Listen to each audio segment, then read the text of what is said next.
Hi, I'm Natalie, and this is my Com 259 interview speech and outline video.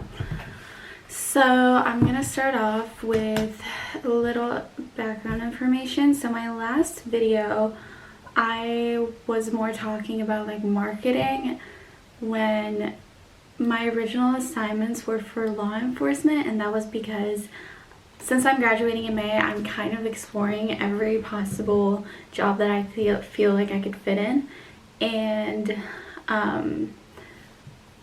I totally forgot that I kind of based off all my assignments off of law enforcement when I was talking about marketing. So for this video, I'm going to be talking about the law enforcement because that's how I originally started everything.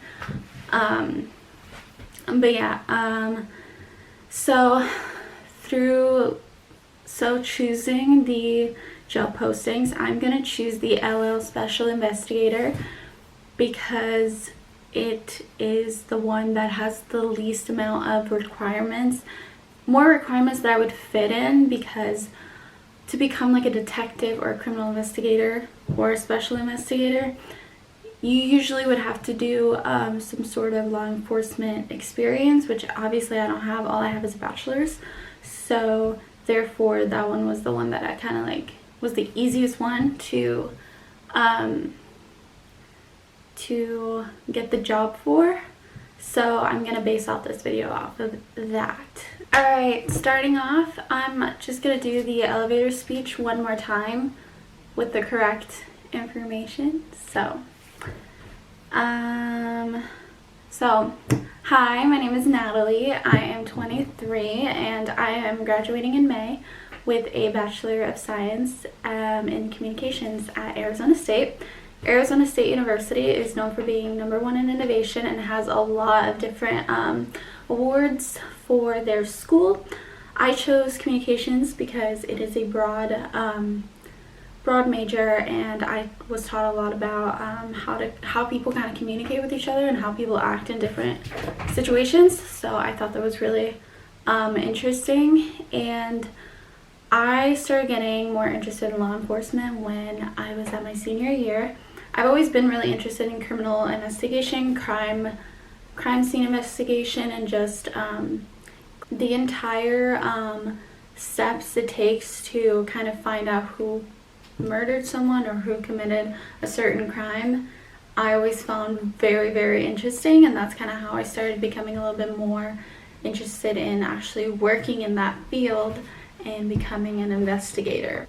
I know everything about your company, and I just really want to give back to the public and protect the public, and therefore I really want to work as a law enforcement officer.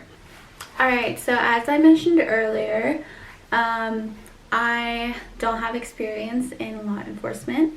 I am willing to go to a police academy to get that base experience of becoming an officer. And but yeah, I taking some political science classes at ASU, and I'm just so into it. I love writing the essays. I love reading about everything. So once I get my bachelor's, I think most likely I would want to go to a police academy and get that taken care of. So when it comes to background experience, I don't have anything in law enforcement, but I do watch a lot of crime shows, and I take a lot of political science classes in college. Therefore, I'm pretty aware of like what's happening in the society and in our county in general, and how much I would want to help with protecting people and protecting society. So a challenging experience that has happened to me was probably last year. I got really, really sick out of nowhere, and I ended up hospitalized a lot. And for like a year now, I've been at special hospitals to see whether or not I have cancer. I think that was a very challenging part of my life, but at the end of the day, you just have to bounce back to where you were and you become stronger. And I really learned a lot from it because now I know exactly what I want to do. I always plan my futures, and I always plan my days, and I always plan just a year ahead of things, just to make sure that I know how my life is going to go, even though yes, you do get obstacles in the way, and that's why I am late on my degree. I'm supposed to be a 4-year student, and now I'm a 5-year student because I got sick my senior year. But I am back and better than ever, graduating a year late, but technically on time if it wasn't for this. And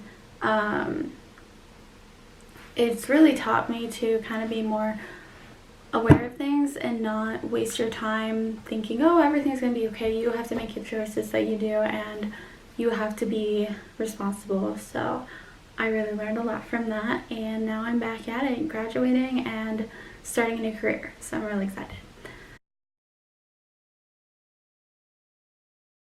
I think my professional accomplishment was getting my real estate license, because it is one of the hardest things you can do apparently.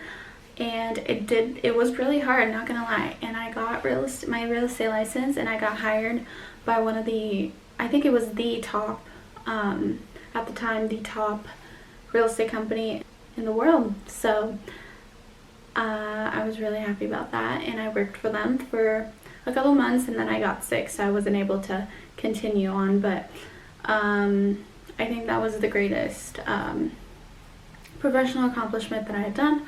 The greatest academic accomplishment is finishing college, because I had to take a year off because of me being sick. So bouncing back right in, coming back and finishing the degree, finishing where I started off, was almost a little bit hard. I kind of got a little scared, thinking, okay, what if I get sick now again? But I was able to jump back on it, and I have a semester left, so I'm really excited about that.